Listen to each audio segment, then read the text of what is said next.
Welcome in, everyone, to episode 8 of the Hopeless Sportsmantic podcast. I'm Taylor, as always, with my co-host Chase, and we've got a lot of NFL news to talk about today. A lot of big decisions were made by both the Falcons and the Buccaneers today.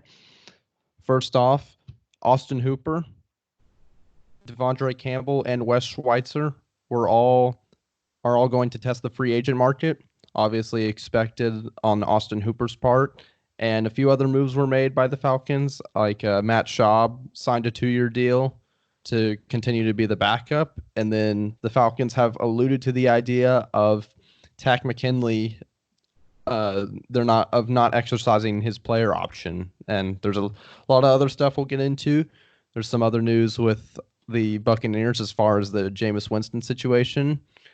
And Bruce Arians has been his typical Bruce Arians self on that front, and we're going to get in depth on that going into this show. So, Chase, to start you off, what's your thoughts on the Austin Hooper situation? Yeah, it doesn't shock me. I see he's wanting like the same amount that Jimmy Graham gets with the Seahawks, but I think that, I'm not shocked that the Falcons won't be getting him with how low the cap situation is. I just don't think he's a guy that they can afford, and I think that he's gonna get paid somewhere, and I think he's deserving of some money. He had a really good year in 2019, but just too much for the Falcons to give. Yeah, Jacob and I talked about in a few episodes back. I mentioned my thoughts that I thought they should let him walk because of the cap situation they're at. Currently, the Falcons sit with about 4.9 million in cap space, given the decision to let if they do not choose to not exercise McKinley's player option, that leaves them with about $6.8 million in cap space. That's still going to be around 30th, so they'll be towards the bottom in the league in that front. We're also looking at a team that has the second oldest roster in the NFL with about 20. They average 26.79 years old, and then they're 14th in dead cap, which is around 4.3 million. So there's not really a lot to work with. So that's for the Falcons at this point, which is what we'll get into more is some of the big decisions that they're going to have to make if they want to be able to make some moves in the offseason. They're going to have to let some guys go that have been a part of this team for a long time. And I mean, it's just a part of the business. But the Buccaneers, on the other hand, sit with a lot more cap space at around 85 million. So granted, they've got a lot of key free agents to sign, like Levante David. There's, of course, Jameis Winston, and then there's some other guys, which Chase probably knows a lot more of them than I do. But my thoughts on Austin Hooper, again, just to reiterate, I like the decision to let him walk, given the amount of weapons that the Falcons already have on offense with Calvin Ridley when he's healthy, Julio Jones, best receiver in the league, and then Ito Smith and Devontae Freeman, who I don't know about Devontae, but we'll get into that later as well. I mean, they would have to overpay to keep Hooper, given that what the tight end market looks like in free agency and how they're becoming much more prevalent because of the growth in the passing game. Same reason why edge rushers are increasing in value at a rapid rate. He did struggle with a bit of injuries, but he still ended up being a Pro Bowler after they had a few guys. I think it was due to the Kittle being in the Super Bowl was one of them, and then maybe some other guys got hurt. I don't quite remember that part, but he had a solid year. But it's part of the business. You got to make tough decisions. And given just how horrible the defense was in the first half of the year, granted they made those adjustments in the second half, and the fact that the Falcons spend a higher percentage of their cap space on offense than any other team in the league. At 59% of their cap space is spent on offense. You got to give some of that money to the defense, and letting Hooper go was a part of that, I think, in the Falcons case. So there's other guys I think I'd like for them to cut, but it's just we'll have to wait and see. We'll get into my wish list a little later. So we'll mention the Bruce Arians comments on the Jameis Winston scenario. I believe it was that the Buccaneers know what they're going to do, but Jameis doesn't know what they're going to do. As a Bucs fan, Chase, what's your reactions to that statement? I really don't have reactions because last week they came out and said they're interested in giving him a 2-year deal worth $27 million. So, I mean, I've said this before. Bruce Arians, he will be honest when he says this player is my top priority. Last year at the press conference, his opening one, he had mentioned Jameis for sure will be our quarterback in 2019. Mentioned, like Ronald Jones is a big part. Levante David is going to be a huge part of our defense. And he said he was asked about Gerald McCoy, who'd been with the Bucs for 10 years. He said, we just don't know yet, but I hope so. And when he said that, everybody pretty much knew that it meant he wasn't going to be a part of the Bucs in 2019. And he came out this offseason and he said, signing defense is our number one priority, and that includes guys like Shaquille Barrett. Levante David isn't a free agent yet, but I think extending him is a priority. And, Bucs are losing on the defensive line, such as Ndamukong Suh, Carl Nassib, Jason Pierre-Paul, and Bo Allen. So defense is sort of their number one priority. And he has also said Jameis if we can win with this guy, we can win 7 games with this guy, we can win with anybody. And that's not something that you say about your franchise quarterback. But, I mean, we're getting some mixed messages. I really, as a fan, I'm really not going to be shocked either way. I'll be more shocked if the Bucs go their separate ways from Jameis. I'll be very upset if they keep him, but it won't shock me. So, with $85 million in cap space, I just don't know yet. Yeah, it's the biggest part, at least from the outside, to me is it seems like there's an interesting dynamic between Jason and Bruce Arians as to it's like they're not really saying the same thing, and it seems like they're kind of in a bit of a power struggle here with Arians being the established offensive guru that he is, and Jason getting the recent extension from the Buccaneers. It'll be interesting to see if they can get on the same page, and if they're not on the same page, who's going to end up budging in that situation. But Jason Light or Bruce Arians came to the Bucs just because of Jason Light. Jason Light was with the Cardinals in some capacity when Bruce Arians was the head coach there, and then of course came to Tampa from Arizona. So he hired him specifically because they had worked together, and Bruce Arians went to Tampa specifically to work with Jason Light and to work with Jameis Winston. Jason Light really hasn't said too much about this. It's really just been Bruce Arians talking from what I've seen. But, Jason Light has failed on some draft picks, definitely failed on some free agent signings.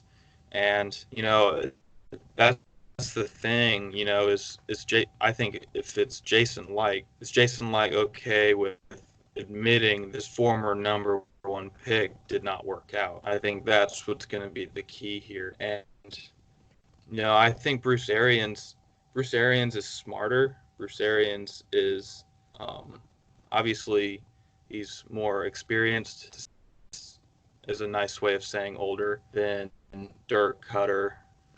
Has more of a say than Dirk Cutter. So I mean he's definitely gonna fight it if he believes that that he's not the right guy to be quarterback.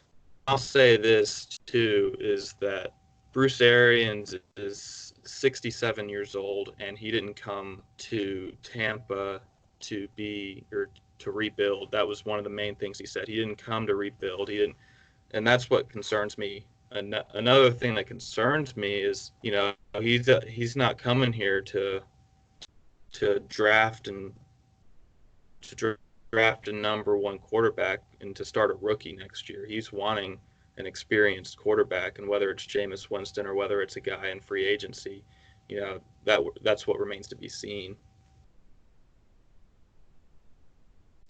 That's an interesting aspect because if I'm a team that's looking for a quarterback, I don't really see much out there.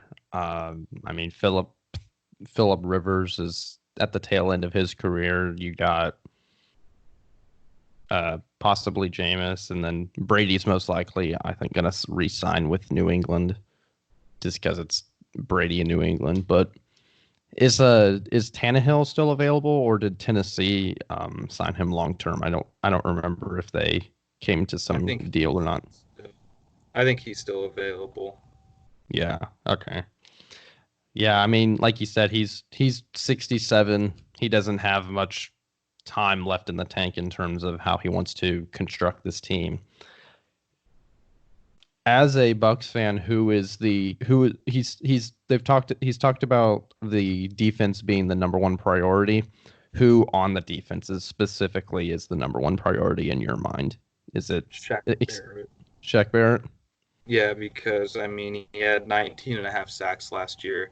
I think he's a candidate to get potentially a big deal with the Bucs. Whether I predict 3 to 4 years, maybe 5, around that range. And I think that Bruce Arians and Todd Bowles is another key. Todd Bowles has come in and did a fantastic job with the Bucs defense. With the DBs, most of them were rookies and second-year guys, and he came in and struggled. It was a little bit rough at first 8 games or so, but they really came along. They developed well at the end, and of course they had the number one rush defense with the defensive line. So I think Shaquille Barrett will be main priority. I feel like Ndamukong Suh is going to walk in free agency. He had just signed a 1-year deal. I think I would like to keep JPP, Jason Pierre-Paul, but from what I'm hearing, it's not looking good for the Bucs, or for him, his chances coming back.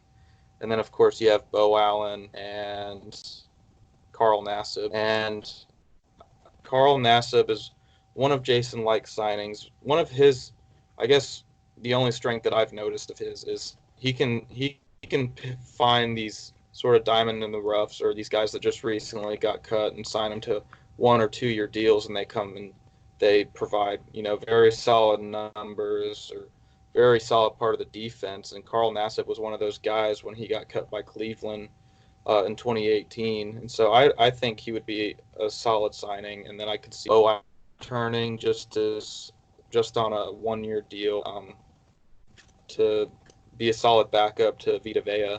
So I think those are 2 guys that you can see. And then I'll be interested to see who they pick up in free agency or what they do in the draft. And I also wonder if they're gonna put more towards signing free agents that have a chance to maybe come in elsewhere, or if they're gonna put more of a focus on extending Levante David as well. According to Spot Track, where I've gotten a lot of this cap space and free agency information from, they expect Barrett to sign a deal around 4 years, $63 million. So he's going to average about $15.7 million a year over those next 4 years. That's based off of players with similar skill sets like Chandler Jones, Shaq Thompson, and Zadarius Smith. I think it could even go higher because, like I said, the value as the passing game continues to become more prevalent in the NFL, edge rushers are going to also become more valuable. And so he could go up to 70 million possibly with this deal. Like I said, I mean, they've got $84 million to work with. So if they want to be big spenders in the offseason, they definitely can. And I just honestly, if I'm the Buccaneers, I'm surprised that it's a sticky situation with having an older coach like they do, and then just the quarterback market being what it is. Because if I think the best fit for Tampa would be Justin Herbert, given just the pure arm talent that he has. He's struggled with making reads a little bit, and that's kind of what dropped his draft stock a little bit. But I mean, Arians is a quarterback guru, and he can definitely coach him up on that spot. And plus, I kind of sense Tua being gone at that point in the draft because I believe the Bucks have the 14th pick, and I think Tampa, not Tampa, I believe Miami is probably going to take Tua at 5. But that's I want to see if the Bucks were to go that route to draft a quarterback. I'd say Justin Herbert is my top choice with Burrow going to Cincinnati, and then I have my opinion on Tua. I don't think he would do well with Tampa, and I think Herbert, but I don't know if he'll be around. I don't know if LA is ahead of the Bucks. You've got Carolina ahead of the Bucks, but from what I'm hearing, they're wanting to bring back Cam Newton. So, I think him or Jacob Eason could be available. I think both of those guys would fit well with Bruce Arians, and both of those guys have really good deep balls, and obviously great arms, great accuracy. So I very, think those two I think it could guys, those be. two, I think it could be very similar to.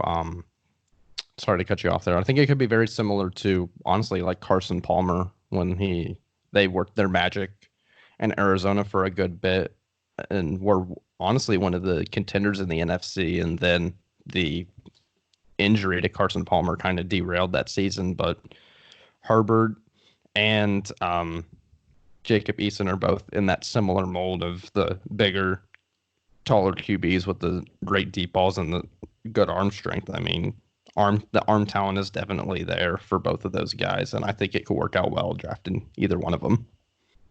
yeah, and of course going to be throwing to Chris Godwin, who had a breakout year in 2019, and then of course Mike Evans and Cameron Brate, one of the more underrated tight ends in the NFL, is a great pass catcher. So the Bucks have the options or the weapons on the receiving core, and Ronald Jones really he had an okay year. It was a nice bounce back year from his rookie year, but I think he'll definitely grow in his third year. So I mean, the Bucks are really sort of finding it on offense, and this quarter, I just think Jameis is holding them back. I think he is the only person. Maybe get not a lineman or two, but Jameis is the main one. When you have a guy that throws 30 interceptions in a season, that'll hold you back. Yeah, so I mean, obviously, I think every fan in Tampa is probably hoping that they let Jameis walk, but with this front office, you never know. There's that you're just constantly pessimistic, it seems, with this front office at this point. Not just the front office, but the ownership. I think one when Malcolm Glazer died and his children took over, it was clearly a drop off, and I don't. I think that with Malcolm Glazer, the Bucks were sort of like his baby, and then they also own Manchester United, so that's an interesting factoid. But so I think that's where they sort of spend more attention on. I mean, they've spent more attention on the Bucks the past few years, but you know, I think they're just not as smart with it. So I see the Bucks. I see Ryan Tannehill as a good option too. I think know he could be if you're going to compare Carson Palmer with Arizona and Bruce Arians, what they did there. I think you could see the same thing with Tannehill, Bruce Arians, and Tampa. I think I think that if you had to compare a 2020 free agent quarterback to the Palmer and Arians combination in Arizona, I think Tannehill could be that quarterback for the Bucs. Yeah, I think it's just the big thing. Even looking at the free agents available, some Tannehill's one of them.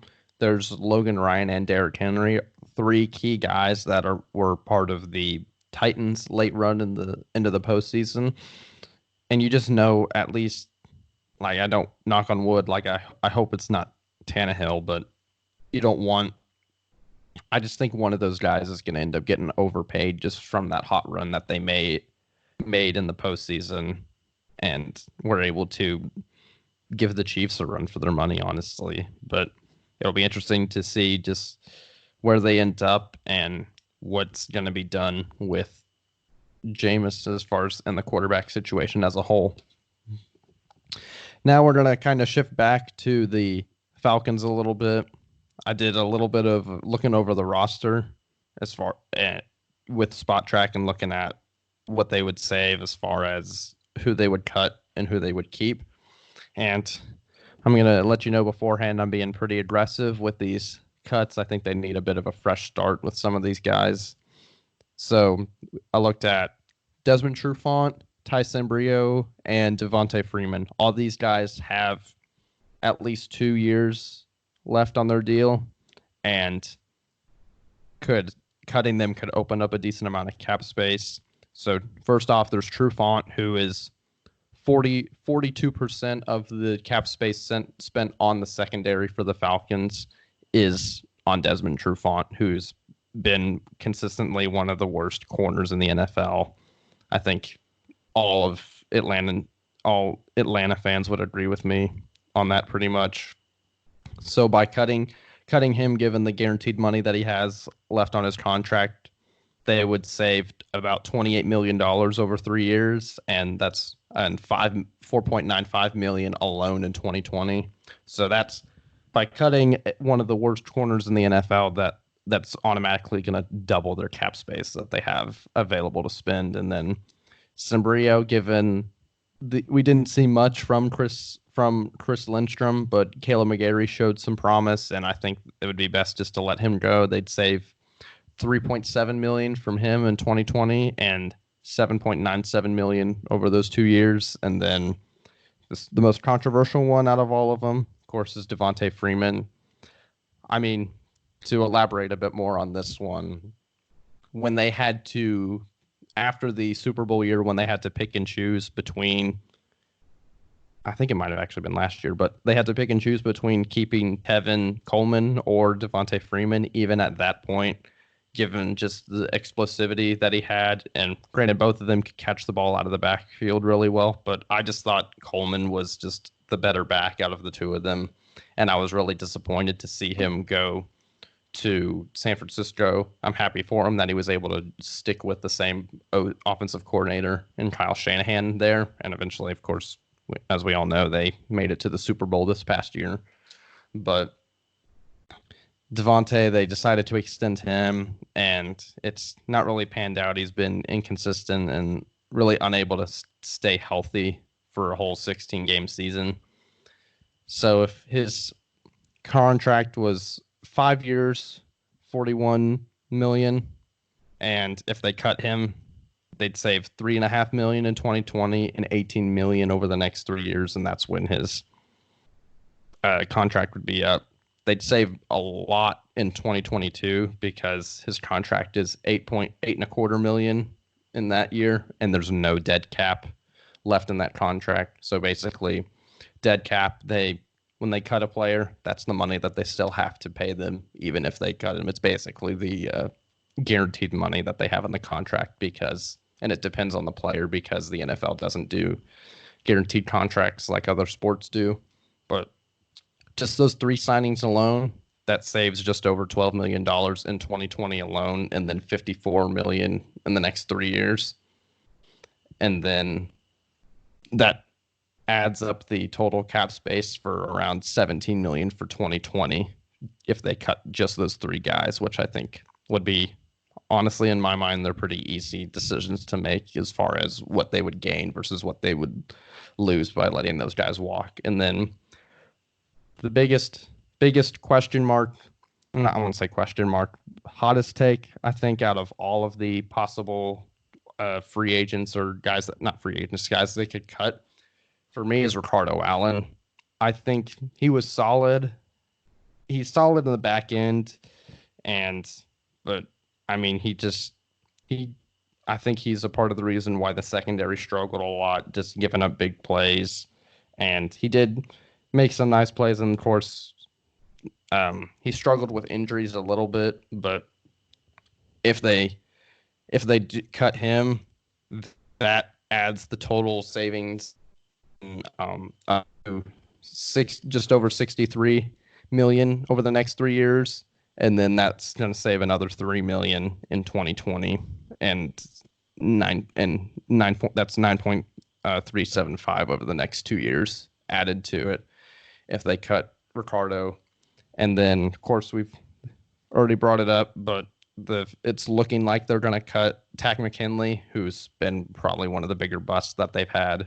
I mean, people called Vic Beasley a bust, and Tack's had worse numbers than him. He only had 3 sacks in 16 games this past year, which when you're a pass rusher, that's like your key job, and he just wasn't doing it. That saved them another 1.8 million.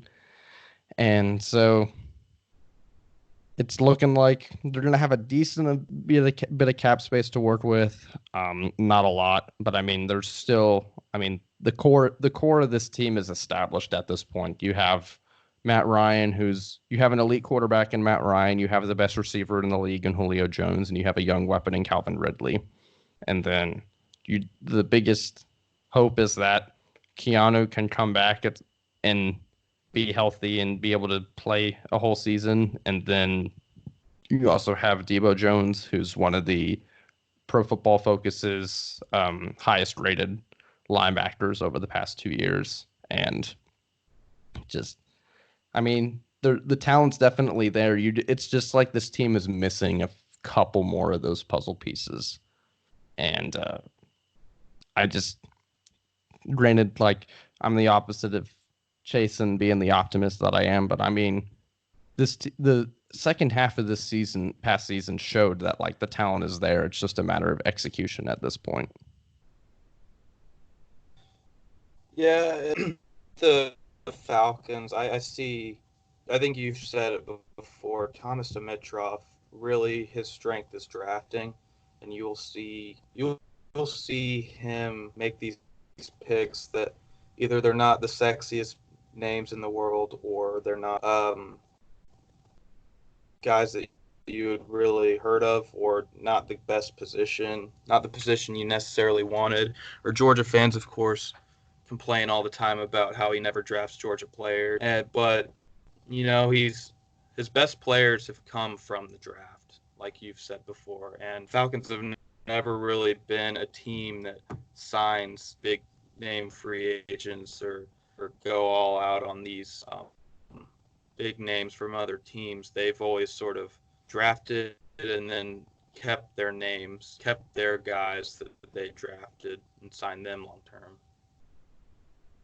Yeah, I think it's a lot of that bitterness comes from the fact that a lot of the key players on the Falcons they stay in the SEC somewhat, but they're just not Georgia guys. Like Keanu Neal is from Florida, Debo is from LSU, and then they even had Brian Poole, who's now at the Jets, but he was also a Florida guy.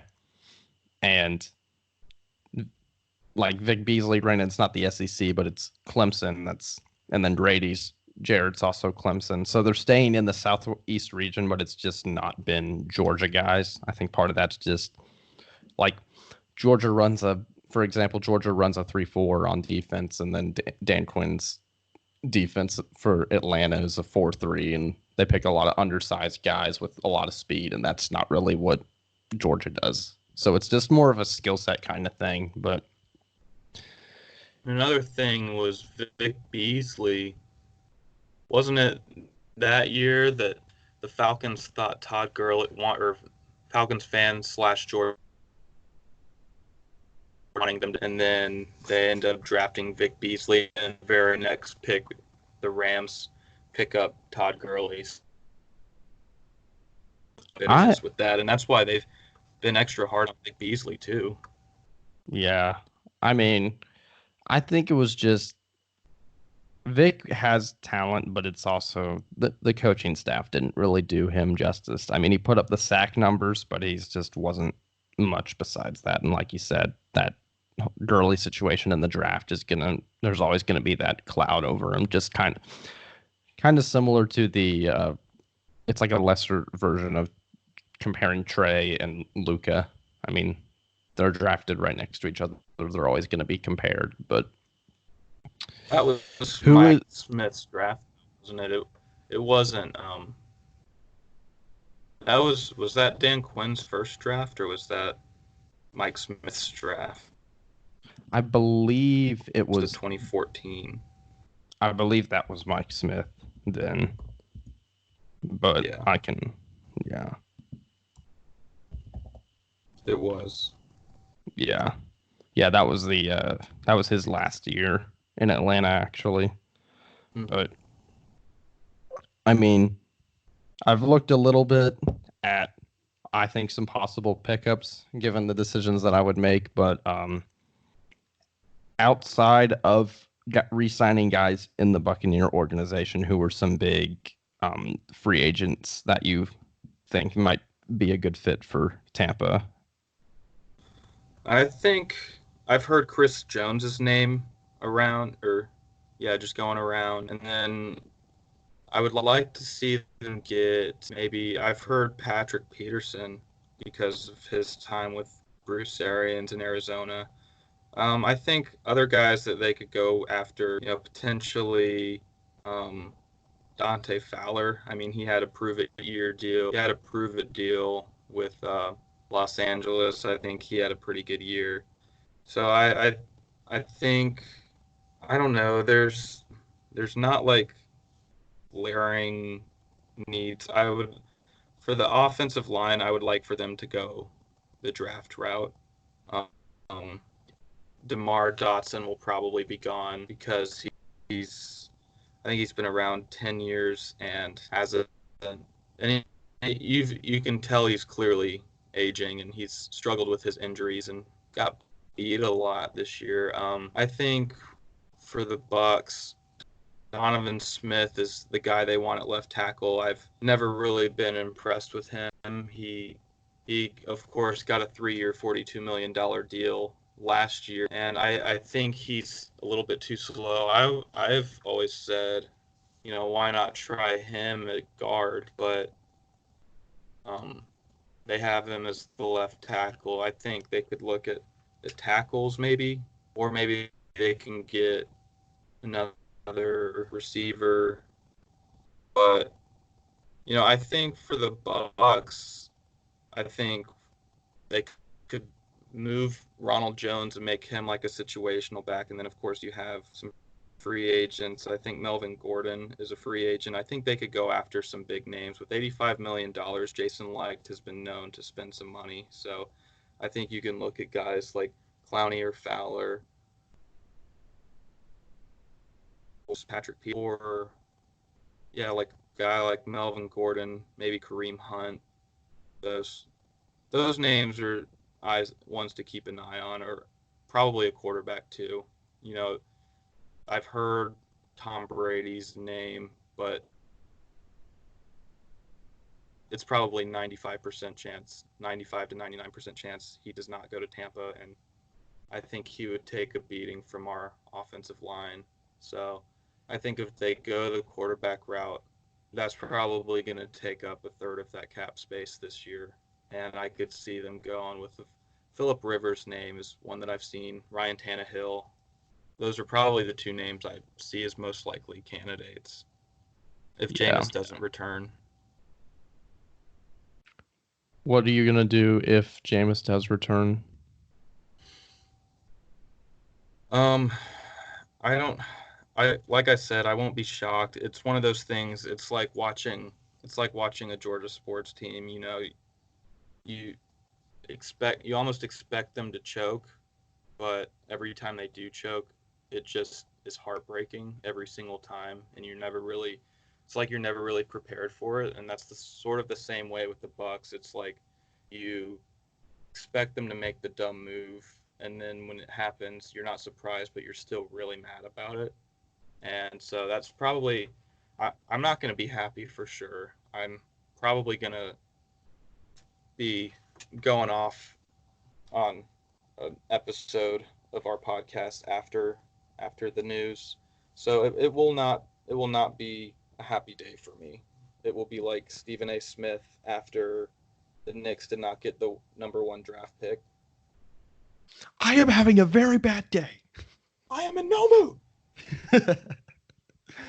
I love Stephen A. Yeah. But yeah, it's gonna take shape over time. I mean, the Falcons have completely different needs from what Tampa is looking for. The one guy I did also look at a little bit that's you mentioned was Dante Fowler, given his prove it deal he had in Los Angeles. I think that might work out pretty well, and I don't think he's going to be too expensive. But the biggest key for me right now is the secondary. A lot of other Falcons fans talk about an edge rusher because, oh, we need a better pass rush. We had struggled so much in that regard, and I mean that's also a priority. But first priority for me is definitely a corner, just because like you look at this division. I mean, you got Chris Godwin and Mike Evans are in Tampa, and then you have Michael Thomas in New Orleans, and then I mean, Sean Payton's he's always been willing to go out and get receivers, and he's always gonna have weapons on that side of the ball. And then luckily you get a bit of a breather in Carolina with them not really having much. I mean, ever since they traded away Kelvin Benjamin, they've never really recovered. But I mean, still that's three really good receivers that you got to face twice a year in this division. And I think if you don't have a shutdown corner and you don't have a solid safety in the back end, then you're just not going to be able to be successful in the NFC South. So with that in mind, I've looked at some guys that I've think would be a good pickup. Haha Clinton Dix. He struggled a bit after being drafted in the first round by Green Bay, but he did really well in Chicago. Now, whether that's him being the benefactor of having Khalil Mack on the same defense as him and Danny Trevathan on the same defense as him, but he had a solid year. They're not going to have to pay too much money for him with given the limited cap space. That's a big help on that end. And then just to kind of in a almost a poetic way, Nicole Roby Coleman, who, if you don't remember the infamous no call pass interference in the NFC Championship game between the Rams and the Saints, the guy that made that no call pass interference was Roby Coleman. And I mean, not just to aggravate the Saints fans who both Chase and I kind of get tired of, but was Pro Football Focus as of week 17 of this past year, given that the Rams didn't make the playoffs. He was the 17th best corner in the NFL, and he's a free agent, so they won't have to trade for him. And then a lot of the other guys above him are pretty established guys or guys that are going to be under team control for a long time. Like I remember Quentin Dunbar, who's in Washington, D.C. with the Redskins, is up there on the list. And then you've got like the typical shutdown guys like Stephon Gilmore up there as well. But he would be a solid pickup. Byron Jones with the Cowboys would also be a good pickup.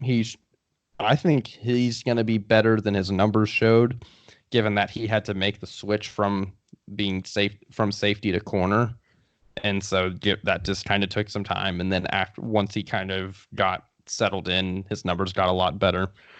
Cowboys have got Dak to sign, and they got to sign Namari Cooper, and then they're probably going to have to extend some of the young linebackers they have. So I think he'll definitely be available for other teams to pick up. And then Chase might not like this one, but I think the Falcons could make a run at Shaq Barrett. I mean, he's a younger guy. That's the biggest thing that separates him from the other edge rushers that are available, like Jason Pierre-Paul, who's also a free agent. He's 27 right now. A lot of those guys are in their early to mid 30s, and they don't really have much left in the tank.